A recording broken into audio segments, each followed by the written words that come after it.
பா நாளிலேருந்து நீ வேலைக்கு போகாத, நான் பார்த்துக்கிறேன். தங்கச்சி கல்யாணத்துக்கு எவ்வளோ காசு தேவைப்படுது? 5 லட்ச ரூபா. நான் பார்த்துக்கிறேன் விடு. ரொம்ப ஸ்வெட் ஆகுது, ஒரு ஏசி ஒன்று வாங்கி மாட்டுரு. என்னடா பேச்சுல திமிரு? திமிரு இல்லை, தைரியம். கூட கூட பேசினுக்கிற. இந்த பார், மேலாம் கை வைக்கிறவள வச்சுக்காத. இந்த பாரு, ஜிபேல ஸ்கிராட்ச் கார்டு தேய்ச்சேன், 6 ரூபா வந்துக்குது. இன்னும் 10 ஸ்கிராட்ச் கார்டு இருக்குது. 1 லட்சம் 2 லட்சம் வரத்து கூட வாய்ப்புக்கு தான். அப்புறம் லட்சம் கோடி நீ செட்டில் ஆக வேண்டியதான்.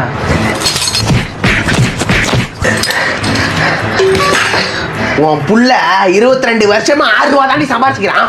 நேத்தா ஜிபே ஏத்துப்பான் போல. முதல்ல ஏத்திருந்தாலும் 6 ரூபா கொடுப்பாங்க. இதுக்கப்புறம் பெட்டர் லக் நெக்ஸ்ட் டைம் தாண்டி வரும். அது தெரியாம குடும்பத்தை பாத்துக்கிற ஏசிய போடு, நீ எனக்கே ஆர்டர் போடுறாடி. இதோ பாரு, கம்முன்னு தானா 3 வேளை சோறாச்சு போடுவேன். இந்த மாதிரி தானே அதெல்லாம் புதுசா ஆரம்பிச்சுன்னு வச்சுக்கோ, கை தட்டு போட்டுருவேன். எங்கடா போற? ஏடிஎம்ல அந்த 6 ரூபாய் எடுத்துட்டு வர போறேன்.